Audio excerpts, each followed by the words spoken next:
Vivo Y29 একটি mid রেঞ্জের smartphone যা উন্নত ক্যামেরা, শক্তিশালী ব্যাটারি এবং স্মুথ পারফরম্যান্সের প্রতিশ্রুতি দেয়। এই ফোনটি বিশেষ করে যারা একটি স্টাইলিশ, নির্ভরযোগ্য এবং সাশ্রয়ী মূল্যের স্মার্টফোন খুঁজছেন তাদের জন্য বেশ উপযুক্ত। প্রথমে এই ফোনটির ডিজাইন ও বিল্ড কোয়ালিটির কথা যদি বলি, বিল্ড কোয়ালিটি হিসেবে ফোনটি প্লাস্টিক ব্যাগ এবং ফ্রেম কিন্তু প্রিমিয়াম লুক এবং ফিনিশ খুবই ভালো। এই ফোনটির কালার অপশনের কথা যদি বলি, গ্লেসিয়াল ব্লু, টাইটানিয়াম গোল্ড এবং ডায়মন্ড ব্ল্যাক অপশনে পাওয়া যাচ্ছে। এই ফোনটি মাত্র 7.8 মিলিমিটার পুরুত্ব, যা হালকা ওজনে ব্যবহারযোগ্য। এই ফোনটি ক্রাশ ও ফিঙ্গারপ্রিন্ট রেজিস্টার্ড ব্যাক প্যানেল রয়েছে। ভিভো Y29 এর ডিজাইনটি আধুনিক ও চমৎকার। ডিভাইসটি হাতে ধরলে বেশ প্রিমিয়াম অনুভূত হয়, যা এই বাজেট রেঞ্জে বিরল। এই ফোনটির ডিসপ্লের কথা যদি বলি, 6.68 ইঞ্চির একটা full HD plus AMOLED display রয়েছে এবং এই ফোনটির রেজলিউশন 1080x2400 পিক্সেল।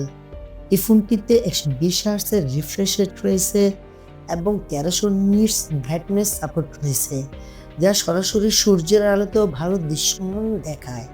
এই ডিসপ্লে মিড রেঞ্জ ফোনের জন্য বেশ উন্নত। 120 হার্টজের রিফ্রেশ রেট থাকার ফলে স্ক্রলিং এবং গেমিং এর স্মুথ হয়। কালার রিপ্রোডাকশনও বেশ চমৎকার।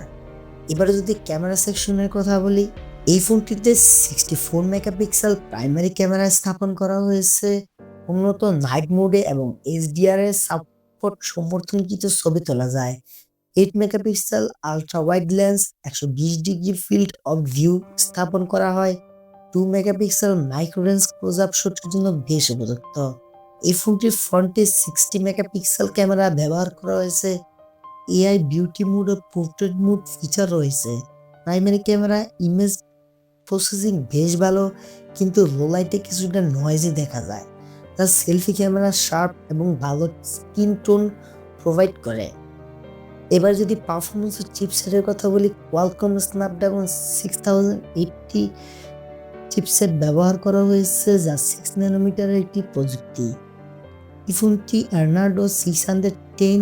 এই ফোনটিতে র্যাম হিসাবে 8GB এবং এক্সটেন্ডেড র্যাম প্রযুক্তি সহ সাপোর্ট করে। এই ফোনটি 128GB 1TB পর্যন্ত এক্সটেবল রয়েছে। স্টোরেজ অপশন এবং operating system 13 plus fun touch plus 13। Snapdragon 680 mid রেঞ্জের পারফরমেন্সের জন্য যথেষ্ট ভালো, তবে হাই এন্ড গেমিং এর জন্য সীমাবদ্ধতা রয়েছে। মাল্টিটাস্কিং এবং নর্মাল ব্যবহারের জন্য ডিভাইসটি একদম স্মুথ। এবং যদি ব্যাটারি ও চার্জিং এর কথা বলি, 5000 mAh একটা বড় সড়ো ব্যাটারি রয়েছে, সাথে রয়েছে একটি 88 ওয়াটের ফাস্ট চার্জিং, যা 50% পর্যন্ত চার্জ হতে সময় লাগে মাত্র 30 মিনিট। এবং এই ফোনটিতে অবশ্যই USB Type-C সাপোর্টেড রয়েছে। ভিভো Y29 এর ব্যাটারি পারফরমেন্স দুর্দান্ত। একবার ফুল চার্জ দিলে 1.5 দিন অথবা 2 দিন চলবে। দ্রুত চার্জিং সুবিধাও উপযোগী। অতিরিক্ত ফিচার ও সংযোজনের ব্যবস্থার কথা যদি বলি, এই ফোনটিতে 5G সাপোর্ট করবে না। Fingerprint sensor, in display face unlock, 3.5 millimetre headphone Jack রয়েছে। এই ফোনটিতে স্টোরেজ স্পিকার সাপোর্টেড নেই। এই দামে ইন ডিসপ্লে ফিঙ্গারপ্রিন্ট সেন্সর একটি ভালো সংযোগ, তবে স্টোরেজ স্পিকার না থাকা কিছুটা হতাশাজনক।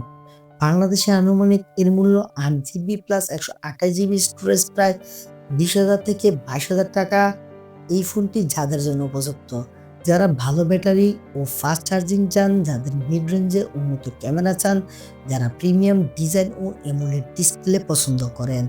এই ফোনটি তাদের জন্য নয়, যারা হেভি গেমিংদের জন্য নয়, যারা 5G খুঁজছেন তাদের জন্য এই ফোনটি ভালো অপশন নয়। ভিভো Y29 হলো মিড রেঞ্জের বাজেটের দুর্দান্ত একটি ক্যামেরা ও ডিভাইস সহ ভালো স্মার্টফোন, তবে গেমিং ও স্টোরেজ স্পিকার না থাকা কিছুটা দুর্বলতা রয়েছে। এই হলো আজকের ভিডিও। কেমন লাগলো অবশ্যই কমেন্টে জানাবেন। এর মতো এ পর্যন্তই, দেখা হবে খুব শীঘ্রই পরবর্তী কোনো ভিডিও নিয়ে। ধন্যবাদ সবাইকে। আসসালামু আলাইকুম।